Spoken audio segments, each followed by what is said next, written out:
Sales were up 9% and new listings of homes for sale were down nearly 13% for the month of June 2026. This might sound like great news, but there's more to it than the headlines suggest. In this video, I'll show you what exactly the headlines didn't mention. You will see exactly what happened in the city of Toronto and why the numbers are not as great as they've been reported. And at the end, I'll leave you with actionable strategies for buyers and sellers. Let's take a look. Okay, so let's take a look at the data for the month of June 2026. This is the high-level Greater Toronto area. So this includes this city and the surrounding area.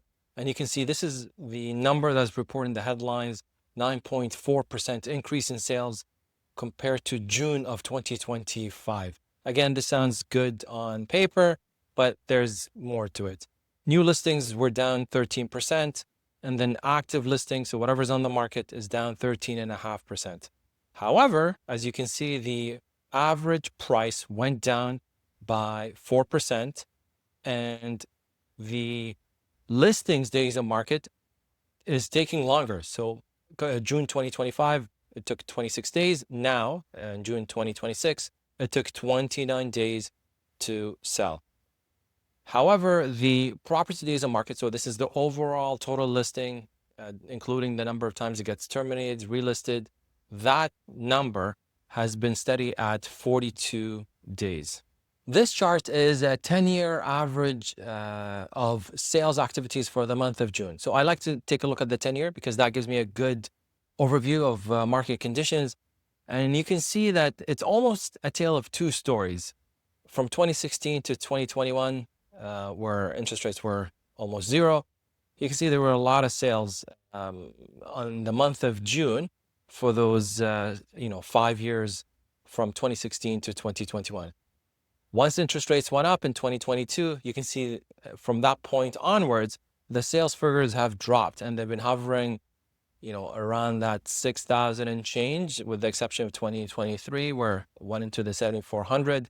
But overall, the numbers have been hovering around the mid to low sixes if you look at the sales figures for the month of June from 2022 up till now, 2026.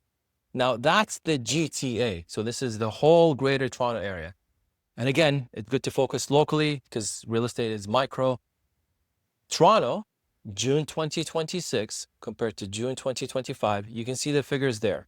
The difference is 120 and change with respect to the sales. So that's the difference. It was 2319 number of homes sold in the city of Toronto of June 2025, and that went up by 120 for June of 2026 to 2,443. So it's not as high as the 9.4% figure in the overall market, which shows that Toronto is pretty flat when it comes to the sales activity comparing the last 2 years.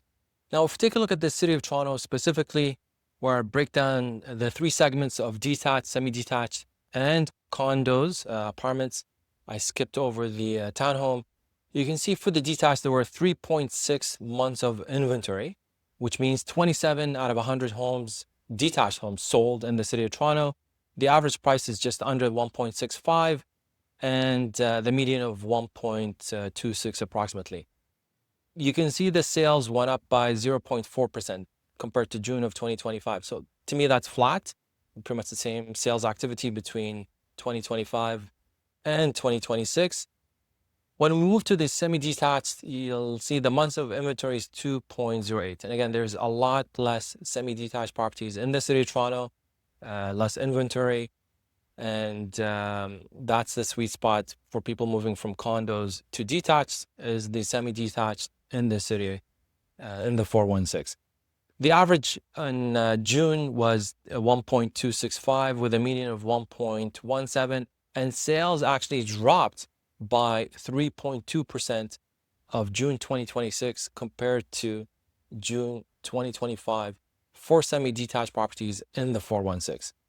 The condo market has the highest inventory, naturally, and this is again only what you see on MLS, not the assignment market, not what the developers are offloading using the government incentive of the HST rebate. There were 4.86 months of inventory. 21 out of 100 homes were selling. The average is 666, a median of 556. Sales went up 14.3%. This is a good sign, but there is a lot of inventory to be absorbed. So it will be a while before we see prices appreciate. I still think there's more downward pressure in the next few months, and maybe we'll flatten out next year. We'll have to see how that's going to play out again, and that's really dependent on how fast is the inventory that we see on MLS, assignment market, as well as the developers' inventory be absorbed by being sold to buyers. Now, with the condo market, this is a little bit more detail, so we're going a little bit deeper, breaking the downtown core only, west of Yonge and east of Yonge. You can see the sales, more units west of Yonge, 264 versus 153 east of Yonge. Active listings again are higher, more options on the west versus the east. And the average price, you can save more money by living east of Yonge.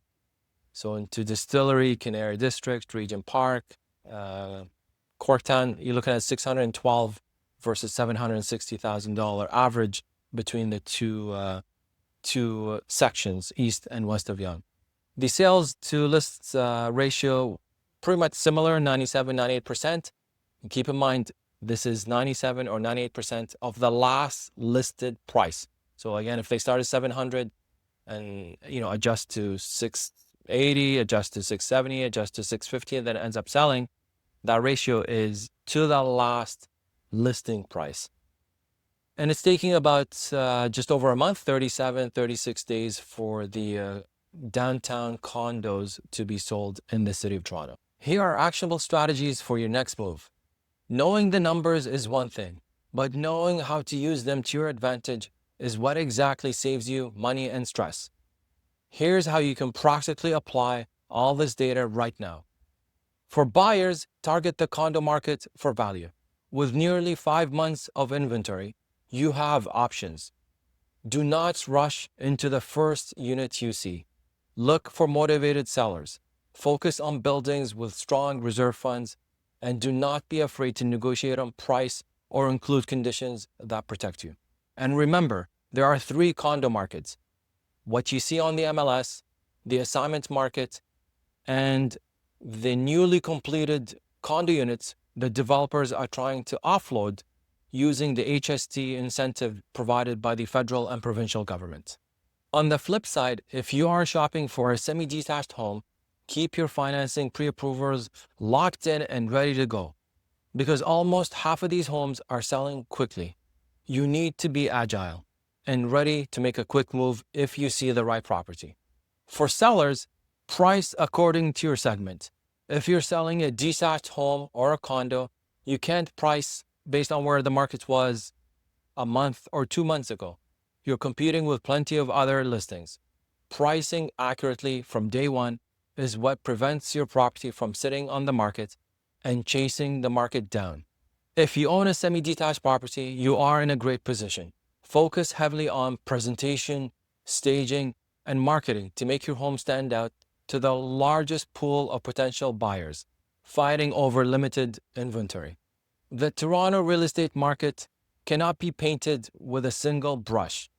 It is a collection of micro markets depending on the product and the location. Success just comes down to understanding the specific numbers for the exact type of property you're dealing with. Watch this video here if you want to know the 10 reasons why buyers are rejecting your home right now. Thanks for watching, and I'll see you in the next one.